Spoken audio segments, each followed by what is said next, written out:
구약성경 출애굽기 34장 21절로 24절의 말씀입니다.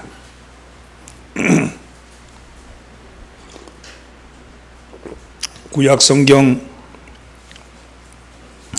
출애굽기 34장 21절로 24절의 말씀을 한 목소리로 봉독합니다. 너는 엿새 동안 일하고 일곱째 날에는 쉴지니 바깔 때나 거둘 때도 쉴지며 77절 곧 맥추의 초칠절을 지키고 세 말에는 수장절을 지키라. 너희의 모든 남자는 매년 3번씩 주 여호와 이스라엘의 하나님 앞에 보일지라. 내가 이방 나라들을 내 앞에서 쫓아내고 내 지경을 넓히리니 내가 매년 3번씩 여호와 내 하나님을 뵈려고 올 때에 아무도 내 땅을 탐내지 못하리라. 아멘. 할렐루야. 오늘도 예배에 참여하신 천국 순례자 여러분들을 주의 이름으로 환영합니다. 옆에 있는 사람 인사 나누시죠. 잘 나오셨습니다. 앞뒤로 인사하면서 은혜 받읍시다.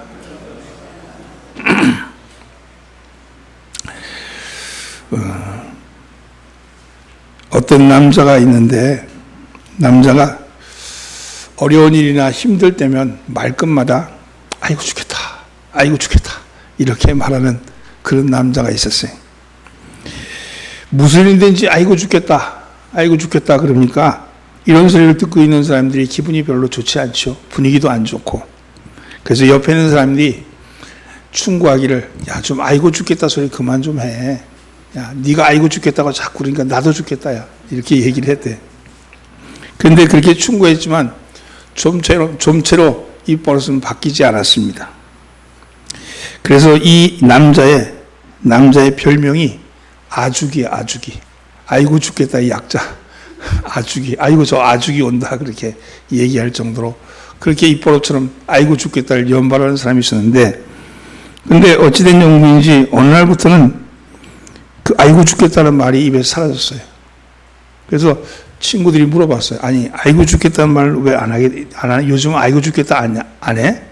요즘 아죽이 아냐? 이렇게 얘기했더니 이 남자가 하는 얘기가, 새로 시집 온 며느리가 교회를 데리고 나가가지고 교회를 전도해서 이제 교회에 나가게 되었다고. 교회에 나가게 된 다음에는 아이고 죽겠다 하는 말이 사라졌다고. 그러면서 아이고 죽겠다 하는 소리가 입에서 나오려고 그러면 이제는 이렇게 얘기한다고. 아이고 죽게 있다, 아이고 죽게 있다, 이렇게 얘기하게 됐다고. 아이고 죽겠다가 아이고 죽게 있다로 바뀌었다고 그렇게 얘기를 했다는 거예요. 여러분, 그렇죠. 입에서 불평의 소리, 불만의 소리가 나오는 것은 그 영혼의 상태가 그와 같은 것이겠죠. 그 영혼의 상태가 날마다 죽음을 향해 달려가는 사람에게는 아이고 죽겠다 하겠지만, 아이고 죽겠다 그러겠지만, 우리가 하나님께로 가는 사람은 아이고 죽게 있다, 내가 하나님께 있다 하는 그런 마음으로 바뀌지 않겠습니까? 오늘은 맥주 감사주일입니다. 맥주 감사주일은 볼이나 밀을 추수해서 감사드린다는 의미보다는 처음 익은 열매를 드리는 감사하는 의미가 강하지요. 유대인들이 땅이 없이 유랑하던 생활 속에서도 소멸되지 않고 2000년 동안을 그렇게 돌아다니던 나그네와 같은 인생이 되었는데도 불구하고 없어지지 아니했던 것은 오직 그들이 가지고 있던 신앙, 여호와를 향한 신앙이 있었기 때문에 그러하다고 말합니다. 그들이 있게 한 가장 큰 원동력은 여호와에 대한 유일신앙입니다. 오직 여호와의 신앙이죠. 그것은 지금 유대인들도 마찬가지죠. 그런데 이 이스라엘과 하나님, 이 이스라엘과의 하나님과의 관계는 어떤 관계냐? 언약 관계입니다. 언약 관계. 그 서로 간에 약속된 관계라는 것이죠. 그 언약 관계라는 것은 약속을 지킬 때 그것이 그 효력이 발생하는 거죠. 이것은 절기는요, 그 약속은 절기는 바로 하나님과의 약속을 절기라 그러는 겁니다. 예레미야서 23장 2절로 3절에 보면 하나님은 이스라엘에게 안식일을 지키라는 첫 명령을 주셨습니다. 여호와의 절기는 이러하니라. 엿새 동안은 일할 것이요 일곱째 날에는 쉴 안식일이니 성회라. 너희는 각처에서 지킬 여호와의 안식이니라. 여호와의 절기는 이러하니, 절기에 대한 얘기를 하잖아요. 이 절기라는 뜻은 만나기로 약속을 정하다, 이런 뜻입니다. 만나기로 약속을 정하다. 그러면서 뭐라 그러냐면 성회라, 이렇게 일곱째 날은 쉴 안식일이니 성회라. 근데 이 성회란 말은 부르다, 모으다 하는 뜻을 가지고 있습니다. 그러니까 하나님과 만나기로 약속하고 그가 부르시는 날에 모이는 것, 그것이 바로 약속한 것이 절기라면 성회는 모이는 거죠. 주님이 부를 때 거기 가서 모이는 거예요. 하나님과의 약속은 그겁니다. 약속을 지키는 것은 하나님이 부르실 때 그 앞에 가서 모이는 것이 하나님과의 약속이 이행되고 있다는 증거죠. 하나님 부르시는데 안 가. 하나님 부르시는데 안 모여. 그럼 약속이 깨졌다는 거예요. 절기는요, 하나님의 약속에 대한 부르심이고, 그리고 성회는 모이는 겁니다. 응답하는 겁니다. 여호와께 예배 드리는 것이 가장 기본적인 하나님과의 약속이라는 거죠. 이스라엘 남자는 일주일에 한 번씩은 안식일을 지켰고 매월 첫째 날은 월삭을 지켰습니다.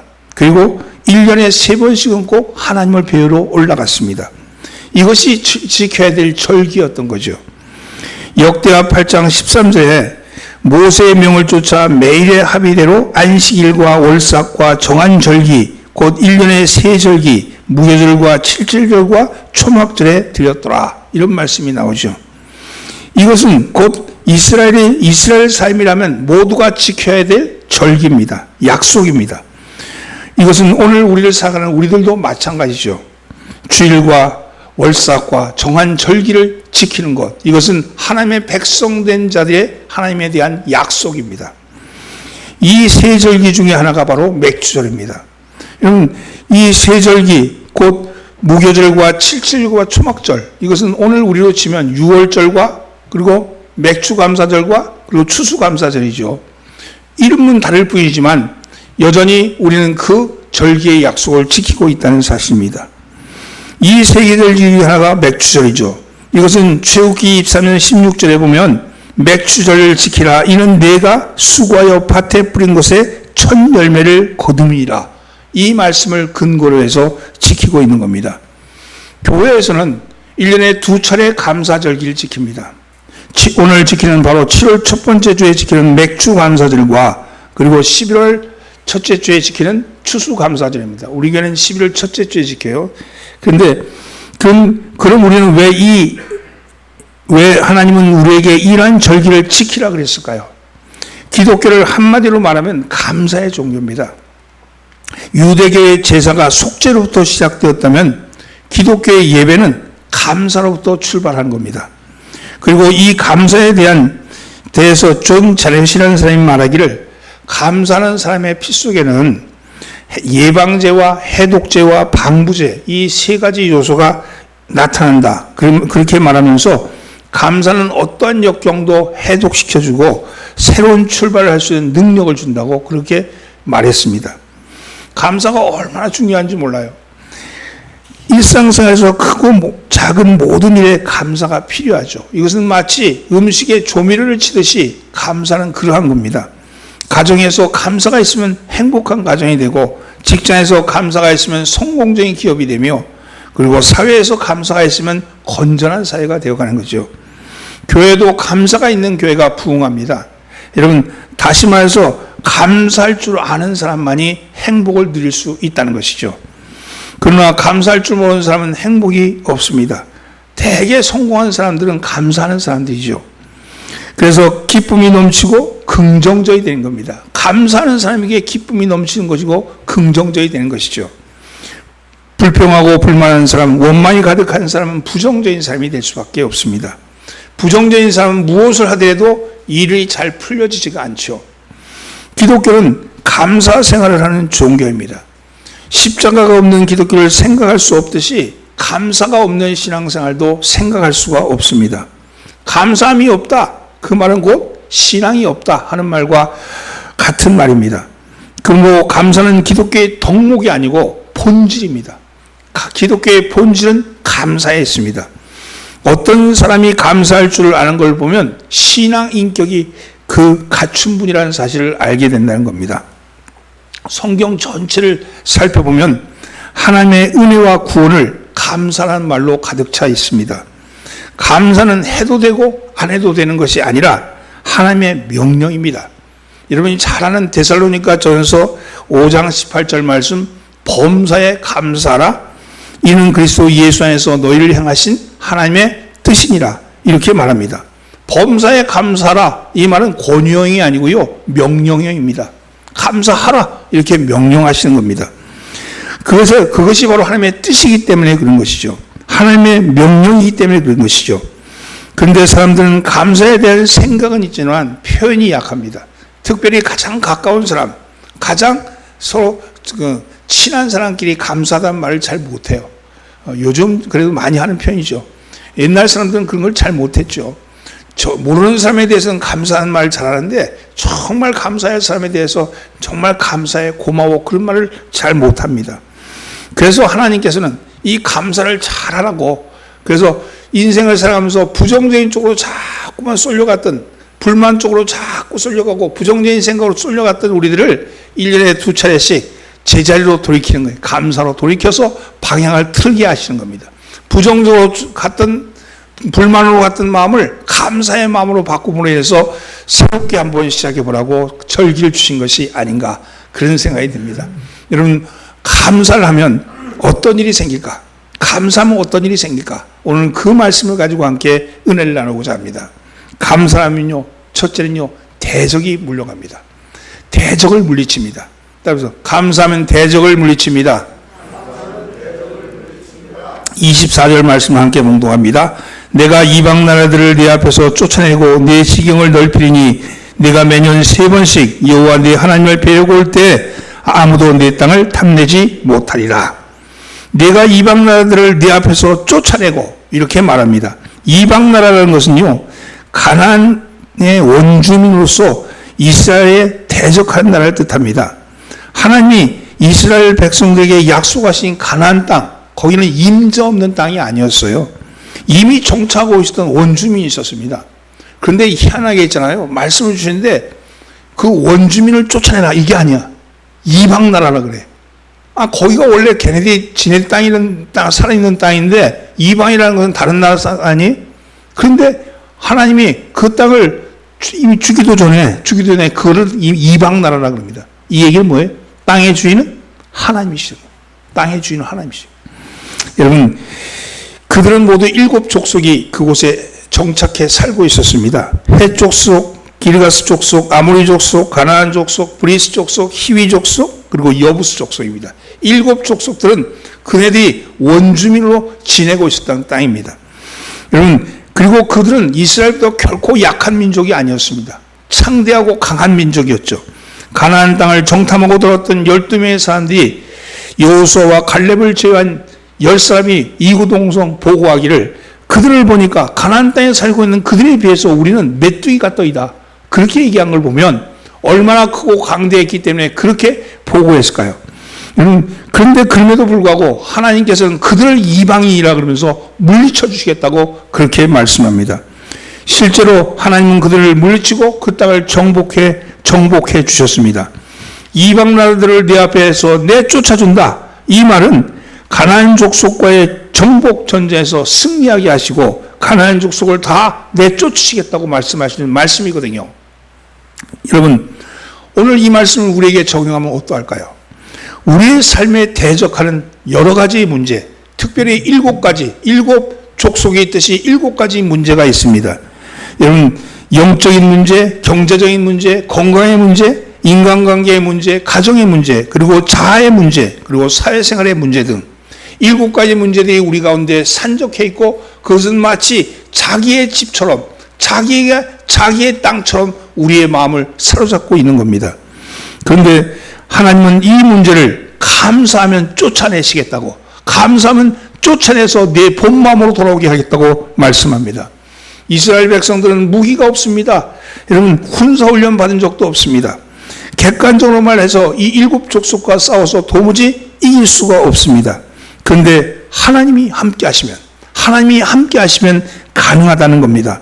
오늘 우리도 하나님의 능력과 은총을 주시기만 하면, 하나님이 나와 동행하시기만 하면, 이런 우리는 어떤 상황에서도 승리할 수 있고, 어떤 것도 점령할 수 있고, 어떤 것도 정복할 수 있는 줄 믿습니다. 여러분, 그리 되시길 바랍니다. 세상에서 불가능하다고 말하는 것도 하나님은 가능하십니다. 레위기 26장 8절 말씀에 너희 5이 100을 쫓고 너희 100이 만을 쫓으리니 너희 대적들이 너희 앞에서 칼에 엎드려질 것이며, 이렇게 말씀합니다. 전쟁에서 승리는 숫자로 판가름한 것이 아니라고 말씀하는 거죠. 하나님이 어느 편에 계시냐에 따라서 승리하기도 하고 패배하기도 합니다. 하나님이 5명과 함께 하시면 100명이 쫓아나고, 하나님이 100명과 함께 하시면 10,000명이 쫓겨난다고 얘기합니다. 여러분, 전쟁의 승패는 하나님께 있다는 거예요.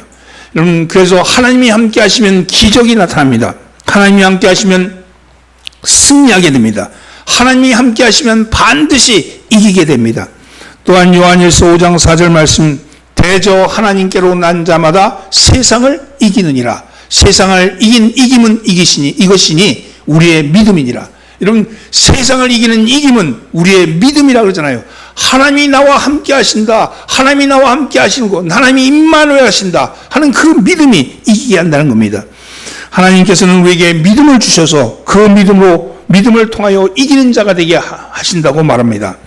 이 세상에서 패배자가 되지 않고 승리자가 되는 가장 큰 힘, 그것은 감사함으로 하나님께 영광을 돌리면 하나님이 나와 함께 하시고, 함께 하심으로 우리 앞에 있는 7가지의 대적들이 물려쳐지는 역사가 일어나는 줄 믿습니다.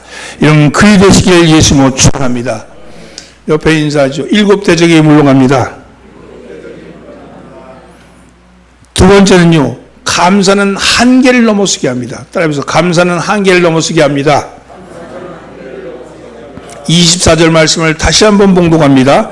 내가 이방 나라들을 내 앞에서 쫓아내고 내 지경을 넓히리니 내가 매년 3번씩 여호와 내 하나님을 배우려고 올 때 아무도 내 땅을 탐내지 못하리라. 내 지경을 넓히리라. 이 지경은 뭘 얘기합니까? 땅의 경계죠. 땅의 경계.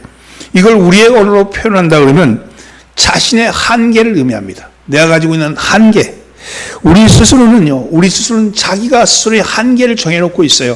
나는 이 정도의 사람이야. 나는 이 정도밖에 안 돼. 이렇게 한계를 미리 정해놓고 살아갑니다.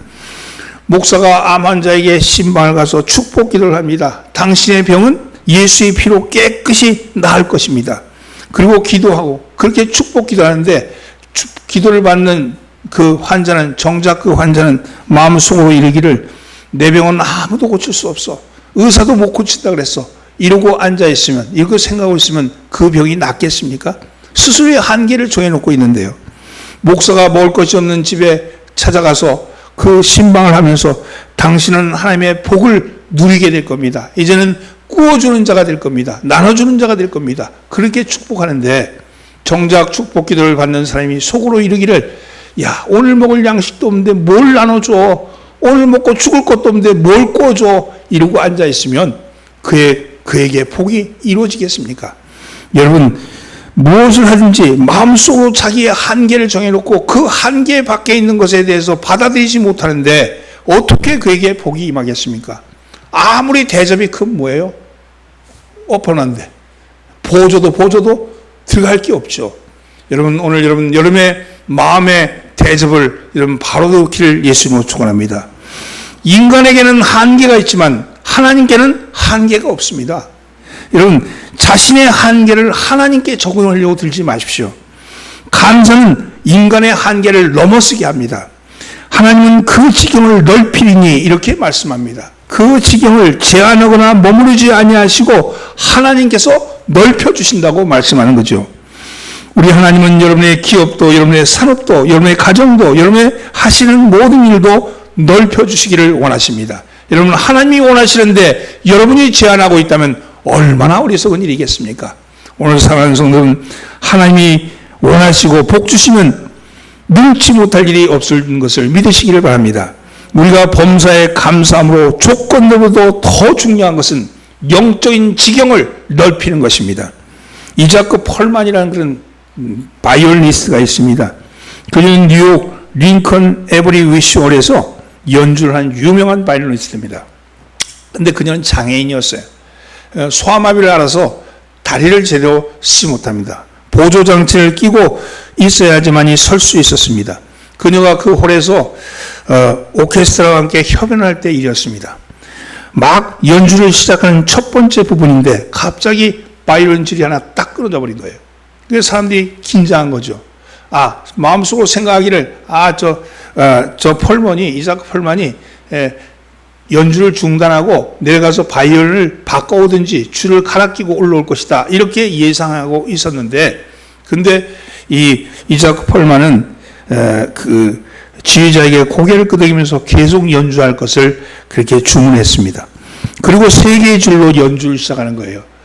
4개의 줄인데 바이올린이 1개의 줄이 끊어진 거죠. 그 빈 공간을 스스로가 편곡을 하면서 그 연주를 했습니다. 연주가 끝나자 모든 관중이 일어서 기립박수를 쳤어요. 여러분, 세상을 살다 보면 3개의 줄을 가지고 살 때도 있습니다. 여러분, 조건이 만족되지 않은 채 살아갈 수도 있습니다. 세상에서는요, 100% 조건이 만족된 조건에 살 수만은 없습니다. 어느 누가 그렇게 살고 있습니까? 다 뭔가 부족하죠. 하나가 부족하거나 2개가 부족하거나 아니면 하나밖에 없을 때도 있는 거예요. 그럴 때 여러분, 모든 것이 사라진다 할지라도 그 문제를 바라보며 사는 것이 아니라 그 가지고 있는 것을 가지고 최선을 다해서 살아갈 때 그 빈 공간을 하나님이 채우신다고 말씀합니다. 여러분, 문제는 어떻게 그 조건을 충족시키느냐가 아니라 우리가 찾아야 할 것은 그 순간을 어떻게 뚫느냐, 어떻게 해결하느냐는 겁니다. 하나님은 우리에게 감사함으로 그 한계를 뚫으라고 말씀합니다. 여러분, 원망과 불평과 부정적인 생각 속에 있는 사람은 스스로 자멸하고 하나님의 은혜, 하나님의 복을 받을 수가 없습니다. 그러나 감사하는 사람은 하나님께서 약속하신 복을 받을 수 있는 거죠. 누릴 수 있는 것이죠. 그러므로 우리는 작은 일이나 큰 일이나 감사의 조건을 찾으셔야 합니다. 감사를 시작할 때 축복이 시작되고 감사를 통해서 하나님의 은총이 나타나게 될 겁니다. 오늘 여러분, 우리의 한계를 스스로 정해놓지 말고 나는 이거밖에 안 돼, 나는 이 정도밖에 안 돼, 이런 인생을 살아가면 살아갈수록 어렸을 때는 한계가 없이 무한계인데 살다 보면 여러 가지 실패하고 여러 가지 망하고 여러 가지 부서지고 그러면서 스스로가 점점 줄어드는 경험을 하잖아요. 이 줄어드는 그것, 그래서 스스로가 그것밖에 안 된다고 생각하게 그렇게 만드는 거, 그것이 어쩌면요, 여러분들의 실패에 대한 경험이 여러분들을 수동적으로 만들었기 때문 아니겠습니까? 오히려 바꿔놓으시기 바랍니다. 한계를 뛰어넘게 하시는 힘은 하나님께 있다. 나는 할 수 없지만 하나님은 하신다. 나는 못하지만 하나님은 하신다. 이거를 믿으시기 바랍니다. 이런 병원에 가면요, 의사가 진료를 하죠. 약사는 약을 줘주죠. 그런데요, 의사가 치료를 한다고 해서 모든 병자가 낫는 게 아니더라고요. 약사가 지어주는 약을 먹고서 모든 병이 치유되는 게 아니에요. 의사는 진료하고 약사는 조제하지만 치유하시는 이는 하나님이십니다. 같은 약, 같은 의사에게 치료를 받더라도 낫는 사람이 있고 죽는 사람이 있는 거예요. 여러분, 오직 하나님이 나를 치유하시는 치유자다. 하나님이 나의 치유자다. 내가 생각하는 내 생각을 빼버리고 하나님께 모든 것을 맡기시길 바랍니다. 병원 가지 말란 얘기 아니에요. 약 먹지 말란 얘기 아니에요. 고치시는 이는 하나님이셔요. 하나님을 의지하고 약국에 가도 병원에 가도 물론 그들을 통해서 그를 위해서 치유하고 진료하고 그럼 조제하고 그러시겠죠. 그러나 우리를 치유하시는 이는 하나님이십니다. 오직 하나님께 여러분의 마음을 두시고 여러분 한계를 여러분이 정하지 마시고 감사함으로 한계를 뛰어넘는 여러분 되기를 예수님으로 축원합니다. 옆에 있는 사람 인사하면서 한계를 뛰어넘읍시다.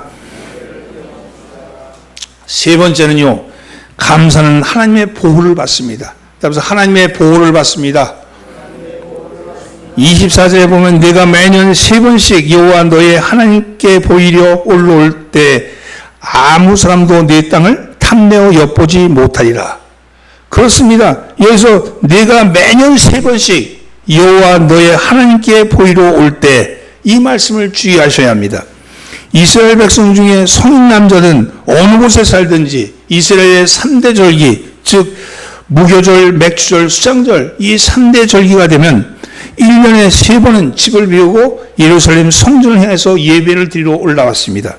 그들이 집을 비운 사이에 도적이 들거나 적군이 쳐들어와서 재산을 다 빼앗아 가면 어떻게 합니까? 그런데 하나님께서는 그러한 위험을 막아주겠다, 이렇게 말씀합니다. 네가 매년 3번씩 여호와 너의 하나님께 보이러 올 때 아무 사람도 네 땅을 탐내어 엿보지 못하리라. 여러분, 우리가 하나님을 위하면 우리가 하나님을 위하면 하나님도 우리를 위하십니다.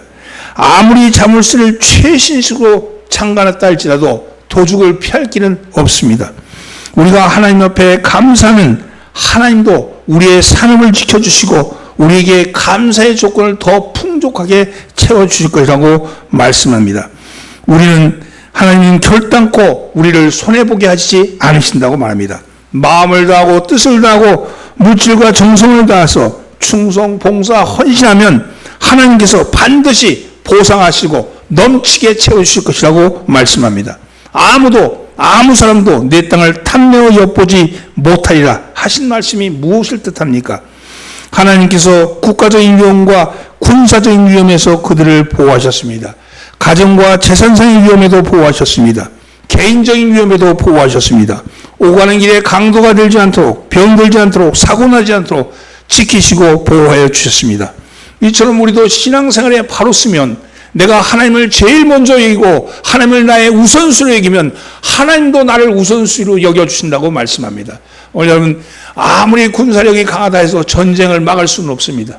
아무리 돈이 많다 해도 부도를 막을 수는 없습니다. 여러분, 전쟁은 하나님께 속한 것이고 경제도 하나님께 속한 것입니다. 하나님께서 함께 하시는 나라가 승리합니다. 여러분, 내가 잘 먹고 살리라고 얘기했던 그 어리석은 부자는 여러분 창고를 짓고 많은 곡식을 쌓아뒀지만 그날 밤 내가 내 영혼을 찾아가리니 그것이 네 것이 될 것이냐고 그렇게 물으시잖아요. 여러분, 우리의 마음은요, 눈에 보이는 물질에 있는 것이 아니라 하나님께 있음을 고백하시기 바랍니다. 감사는 하나님께 드리는 겁니다. 여러분, 하나님께 감사드리는 여러분 되기를 예수로 축원합니다. 시편 37편 32절로 33절 말씀, 악인이 의인을 엿보아 살해할 기회를 찾으나 여호와는 저를 그 손에서 버려두지 아니하시고 재판 때에도 정죄치 아니하시리로다, 이렇게 말씀합니다. 악인들은 수단과 방법을 가리지 않고 우리를 해하려고 들지만, 우리를 넘어뜨리려고 들지만 하나님은 우리를 지켜주신다고 그렇게 말씀합니다. 하나님이 지키시는데 누가 우리를 넘어뜨리며, 하나님이 보호하시는데 누가 우리를 쓰러뜨릴 수 있겠습니까? 하나님과 함께하는 사람은 염려함이 없습니다. 오늘 여러분, 하나님과 함께 하심으로써 염려함을 이기시는 여러분 되기를 예수로 축원합니다. 하나님이 나를 보호하십니다. 하나님이 나를 보호하십니다. 아멘. 오늘 여러분, 하나님이 여러분을 보호하시는 역사가 일어나기를 주님으로 축원합니다. 감사는요, 마치 수증기와 같아요. 응? 뜨거운 태양이 비치면요, 물이 수증기가 되어서 위로 올라갑니다. 위로 올라간 그 수증기들은 모여서 구름이 되고, 구름이 또 모이면 그것이 큰 물이 되어서 하늘에서 비가 쫙쫙 쏟아지는 거죠. 여러분, 수증기는 별게 아니에요. 수증기는 별게 아니에요. 눈에 보이지도 않아요. 근데 그것이 올라가면 그것이 구름이 되고 물이 되어서 쏟아지는 거죠. 오늘 여러분, 우리의 작은 감사, 이 작은 감사가 모여서 은혜의 수확배가 될 줄 믿습니다. 우리의 삶은 별거 아닌 것에 대해서 감사하고, 아무것도 아닌데 남들이 볼 때는 그 사소한 일인데도 입에서 감사합니다 나오면 우리의 생애가 은혜의 소낙비를 젓는 생애가 된다는 거예요. 여러분의 입술에서 감사가 끊이지 않기를 주님으로 축원합니다. 잠언 3장 9절로 10절에 내 재물과 내 수산물의 처음 익은 열매로 여호와를 공경하라. 그리하면 내 창고가 가득 차고 내 집틀에 새 포도즙이 넘치리라.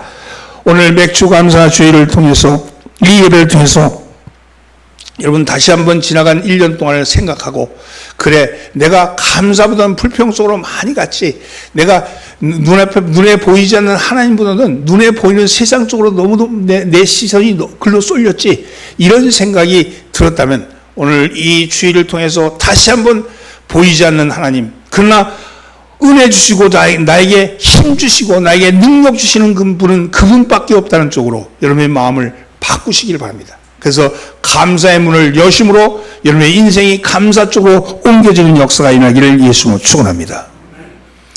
감사할 일에 감사하는 것은 누구나 할 수 있는 일이에요. 어린아이도요, 좋은 것 주면 감사합니다 그래요. 지 원하는 것 주면 감사합니다 그래요. 누구든지 할 수 있는 일이에요. 배우거나 연수할 필요도 없어요. 그냥 본능적으로 하는 거죠. 이것은 본능적 감사 혹은 또 자연적 감사라고 말합니다. 그런데 하나님이 원하시는 감사는 본능적 감사, 자연적 감사가 아니에요. 여러분, 하나님이 원하시는 감사는 본능적, 감정적 감사가 아니고 조건부의 감사도 아닙니다. 이러한 감사는요, 힘이 없어요. 그냥 그 순간에 그걸로 끝나는 거죠. 환경에 끌려다니는 감사일 뿐입니다. 환경이 좋으면 감사하고 환경이 안 좋으면 안 감사하고 환경에 끌려다니는 감사일 뿐이죠. 하나님이 진정으로 원하는 감사는 그것은 바로 신앙적 감사고 의지적 감사입니다. 내가 감사하리라, 내가 감사하리라 하는 의지적 감사예요. 이 감사는 환경이나 감정의 지배를 받는 것이 아니고 환경과 감정을 오히려 지배하는 감사입니다. 여러분, 환경도 여러분 감정도 별로 좋지 않아. 그런데 의지적 감사. 그럼에도 불구하고 내가 감사하리라. 내가 하나님의 말씀에 따라서 감사하리라. 눈앞에 보이는 것은 감사할 조건도 아니고 감사할 환경도 아니고 감사할 형편도 아니에요. 그런데 내 의지에서 내가 감사하리라. 이게 의지적 감사입니다. 왜냐하면 이런 감사에 힘이 있습니다. 불평할 수밖에 없는 환경을 감사할 수밖에 없는 환경으로 바꾸는 그런 change power입니다. 그것이 바로 환경을 바꾸는 원동력이 된다는 거예요. 본능적 감사는 무능하지만 신앙적 감사는 유능합니다. 감정적 감사는 피동적이지만 의지적 감사는 주동적입니다. 능력 있는 감사, 참 신앙의 감사는 좋을 때만 하는 감사가 아니고 안 좋을 때 하는 감사입니다. 왜냐하면 이 감사가 안 좋은 환경을 좋은 환경으로 바꿔놓기 때문입니다. 여러분, 그 감사를 하는 여러분 되기를 바랍니다. 어려울 때 감사하는 사람이야말로 진정 감사를 제대로 할 줄 아는 사람입니다. 힘들 때 감사하는 사람이야말로 감사의 의미를 아는 사람입니다. 감사가 안 될 때 감사하는 사람이야말로 감사의 능력을 아는 사람입니다. 감사는 감사를 부르고 불평은 불평을 부릅니다.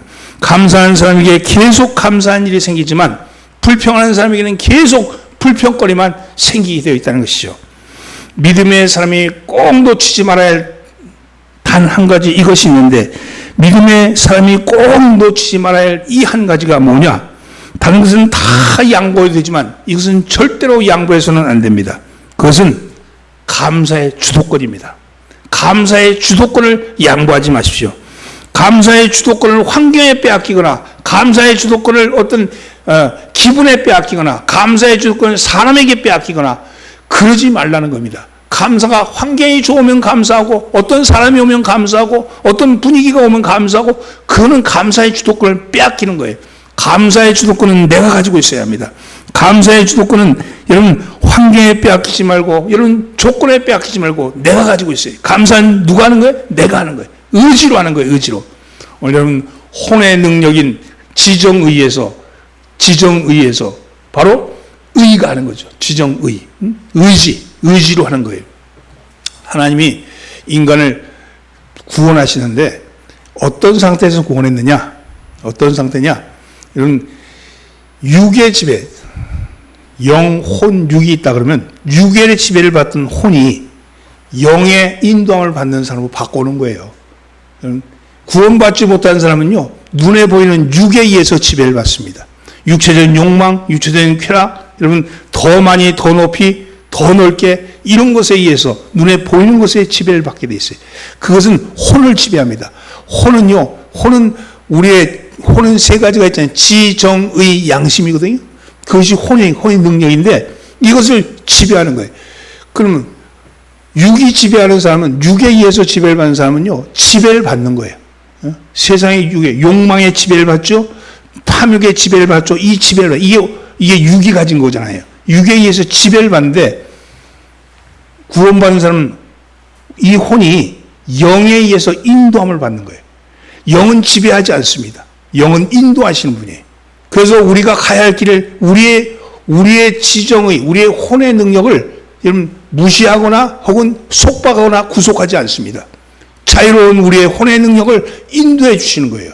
그래서 우리가 의지적으로 내가 감사해야지 그러면 성령의 도우심이 우리에게 오고 그래서 글로 이끌어져 가는 거예요. 이것이 인간의 모습이거든요. 구원받은 사람의 모습인데 이걸 알지 못하면 여러분 자칫 잘못하면 혼의 능력에 육에 의해서 지배받는 혼이 마치 구원받은 사람과 동일하게 여기면 안 되는 거예요. 여러분 영의 인도함을 받는 여러분 되기를 예수로 축원합니다. 감사는 바로 육에 의해 지배받던 우리의 혼이 영의 인도함으로 바뀌는 역사를 나타내는 체인지입니다. 여러분 감사는 그래서 의지적으로 감사하셔야 합니다.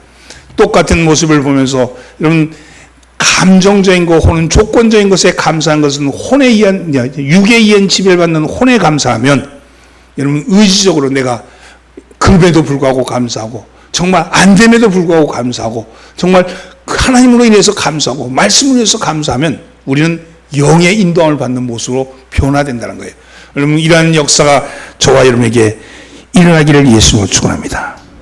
감사는 하나님이 우리에게 복을 주시겠다는 사인이고 길입니다. 오늘 본문은 맥주 감사를 지킴으로 우리에게 하나님이 주신 약속이 있습니다. 세 가지 약속을 했습니다. 첫째는 대적을 물리쳐주겠다. 너 앞에 있는 7가지 문제들을 내가 물리쳐주겠다. 뭐하면? 감사하면.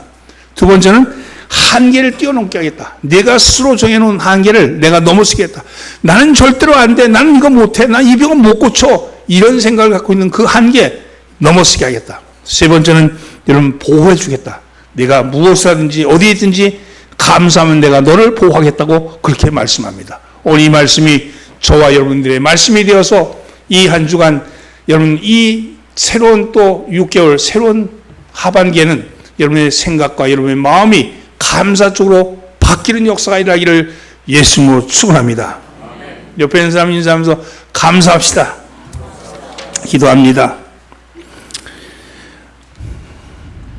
홀로 영광 받으시기에 합당하신 하나님, 여러 가지 고통을 당하는 이들에게 회복의 은혜를 주옵소서. 경제적인 고통을 당한 사람에게 가난해서 자유케 하여 주시고 병약한 이들은 회복되게 하여 주시고 상심과 근심으로 잠못을 이루던 일을 붙들어 주옵소서. 근심과 걱정과 고통을 당할 때 주의 능한 손을 보게 하시고 주의 은혜를 의지하게 하여 주옵소서. 이 모든 일이 감사로부터 시작된 것을 깨닫게 하시고 저희의 입술에서 포정을 사라지게 하시며 불평이 떠나가게 하여 주시고 늘 감사함이 넘치게 하여 주시옵소서. 오늘 우리에게 하나님께서 주신 약속을 기억합니다. 주님, 대적을 물리치겠다, 한계를 넘어서게 하겠다, 보호해 주시겠다 이렇게 말씀하며 아버님 주님께서 부르시는 절기의 성회로 모이라 하셨사오니 이 말씀에 복종한 이들에게 하나님의 복이 임하게 하옵소서. 우리를 구원하신 예수님의 이름으로 기도합니다. 아멘. 505장 찬송 부르면서 헌금을 봉헌합니다.